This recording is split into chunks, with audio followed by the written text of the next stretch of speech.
Hello, first grade. So, this is my secondary position where I do a lot of my work. This is actually at a living room table, and I sit on the floor. Always like to sit on the floor, even in the classroom. And here behind me, sometimes there are cats that roam back and forth. This is actually our couch. You can see that Mrs. Smith loves blankets. So, welcome to my second working space. I wanted to introduce you our simple machine for today, which is the screw. I hope that most of you enjoyed the Simple Machines mini book, and if you haven't, there's always time in the future. So the screw, let's take a look. A screw is a simple machine that consists of a twisted inclined plane used for lifting or holding objects together. And the inclined plane is actually wrapped around here. Here it is. Screws are used to help people lift objects. More commonly, they are used to hold things together. You can see that he has a screw here. What is he using to press down on the screw to get it to connect the two pieces of wood? Do you know? These are some examples of screws. You can find them in jar lids, peanut butter, mayonnaise, all different kinds of jars, a drill bit, a light bulb, a faucet, a toothpaste cap, yeah, the ones that all get all sticky from all the toothpaste. Beneath that is a screw and a screw pump. Okay, so my story for today is not exactly about the screw, but what I like about it, it's called Get Over It, number one, and it's all about architecture. And in order to create these giant structures, which are called bridges, you will know that they probably use a few screws. I don't know how many. I almost don't even want to ask. Let's investigate. Get over it. Table of contents. This tells us this book is likely nonfiction. You got it.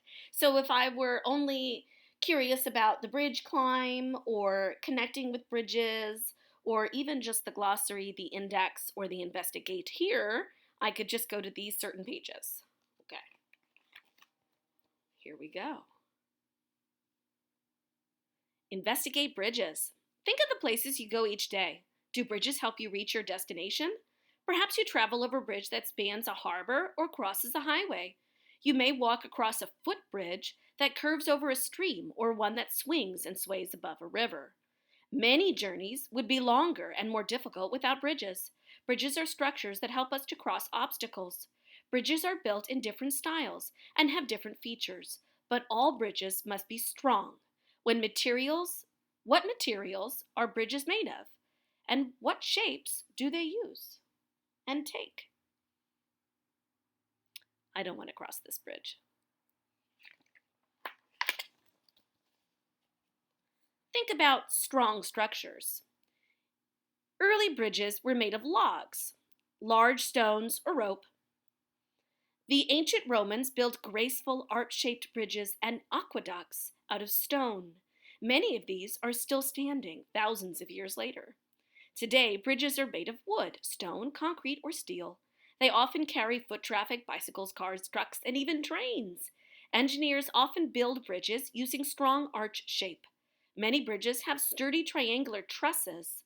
Some bridges are flat with supporting piers. Others are slung from high towers with thick steel cables. Some bridges have movable parts. Look at the chart to compare the bridges. See if I can't put it. Here we go. So if you're trying to read that part, I'm going to move on now, but you can always pause the video right here in order to check out this chart. The bridge climb. The high-speed train thundered across the wide deck of the bridge.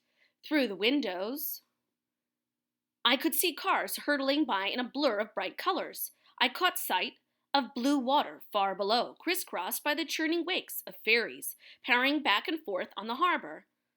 When I pressed up against the glass and looked into the sky, I could see the iron-strong structure of the bridge's graceful arch curving high above me.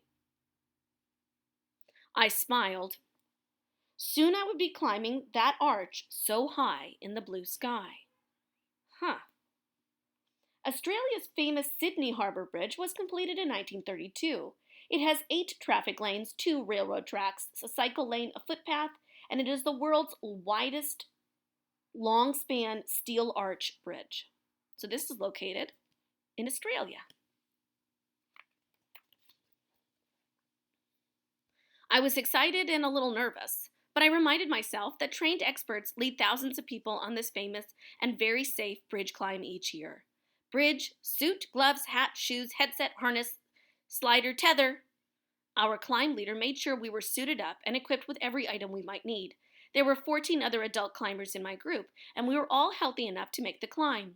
It felt warm inside the access building. I knew once we walked onto the steel girders and began climbing the huge arch to its summit, about 439 feet above the water, the wind chill factor would rise and the temperature would probably plummet. Shaped for strength. Bridges much support heavy loads, as well as their own weight. As far back as ancient times, people discovered that the arch shape was especially strong.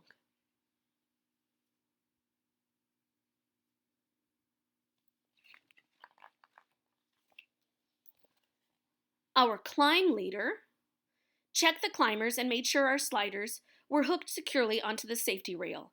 Then she opened the door that led out to the vast maze of steel, and a blast of icy air greeted us as we began our adventure. Before I knew it, there was no longer solid ground beneath my feet, but only a narrow catwalk. I could see glimmers of the blue ocean through the steel mesh framework I was climbing on. Oh my gosh, guys. They're at the top of the bridge arch. Wow. We wound our way along narrow passageways in the dark underbelly of the bridge, stepping over some parts of the structure and ducking under others. As we squeezed through tight spaces and climbed upstairs and ladders, I could feel the cold surface of the steel and the round bumps of the many rivets that held the parts of the bridge together. Suddenly, we emerged out of the shadows into dazzling daylight. Soaring above us was the magnificent arch. It was made of 2 arching trusses linked together. The trusses were formed with steel stacks arranged in a series of triangles. So here's something interesting.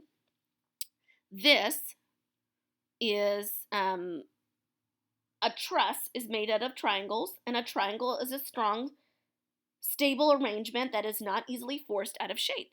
So that's why they use the triangle.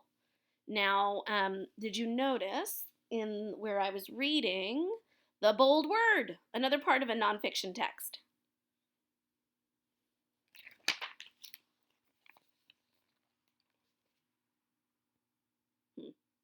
That doesn't work. We'll try this side. I looked up through the web of steel to the heart of the soaring archway. Blue sky peeked through the dark framework, but wisps of high white clouds gave a clue to the windy weather. High on the other side of the bridge, I saw a workman wearing a mask and a safety harness. He was repainting the bridge's steelwork to maintain its distinctive dark gray color. Like a line of marching ants, we began to climb a steel arch, with the blustery wind tugging along the way. It would be even windier at the summit. Would the structure sway or shake? I would soon find out. I hope not. See, this is the person who's painting. You can see he's protecting himself from the paint fumes. And don't worry, he's wearing safety gear too. Very important. This is a picture of bridge painters from 1949. Notice the lack of safety equipment.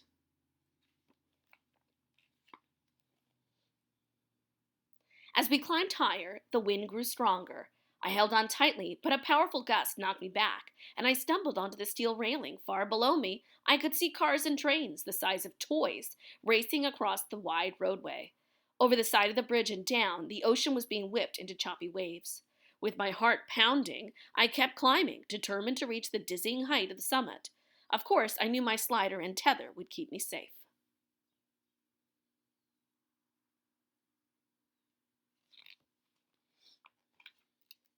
At last, the climb began to level out, and I realized we had reached the summit. Our group let out a loud cheer and raised our hands as if to say, "We did it!" Then we stepped to and stopped to enjoy the view. We spotted the gleaming white sail-shaped structure of the another architectural wonder, the Sydney Opera House. They must be in Australia.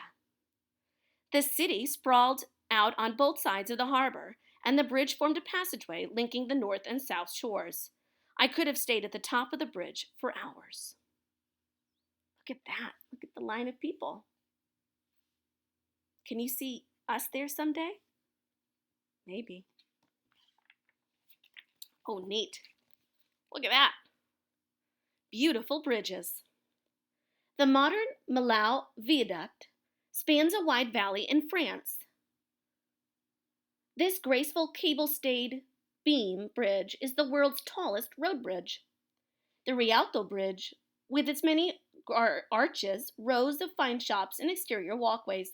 The Rialto Bridge in Venice, Italy, is one of the most famous bridges in the world. The Tower Bridge. It's a symbol of London, England. This beautiful bascule bridge can raise its deck in just 1 minute to allow ships to pass underneath. The Wind and Rain Bridge. In China, some ancient wood and stone bridges provide much more than a passageway. These wind and rain bridges are warm, covered places in which people meet, chat, and rest during a long journey. Lastly, we know this one, the Golden Gate Bridge. It's a world-famous Golden Gate Bridge, which is a symbol of San Francisco.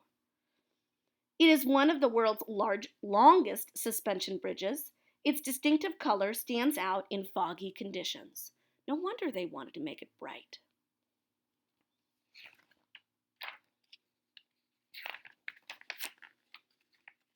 Connect with bridges. Predict. Bridges are designed to carry loads. They are built with strong materials and supports that should not collapse. They use strong shapes. Some types of bridges sway in strong winds. Other bridges rise and fall slightly as steel heats and expands and then cools and contracts. But no matter how they are designed, bridges are made to stand firm. Look at that. You can make bridges using these bendy rods. These are actually bendy straws. I don't know if you have them. Or these blocks. Mrs. Smith had these growing up. I think you might have them. And as long as you don't eat all of them, you could even make a bridge out of marshmallows. Maybe when we get back to school, we could spend a day making bridges. Here's the part of the book that tells us it's a nonfiction text as well. We have a glossary where it actually has all the bolded words throughout the story and their definitions, and the index, which will tell you what first grade. Okay. Lastly, if you're curious, there is another book that they tell us about. It's called Bridges Are to Cross. You can see it right there. And also there's a website from PBS Kids, which is really neat. We love that one at school. Now, I have a few more of these books in the library, but I'm very curious. I think I have Tower Power. I really want to see these two. So perhaps I'll get that for our library. When we come back to school to be together, we can all check out my new books. Okay? Take care, be kind to everyone, and I'll see you soon.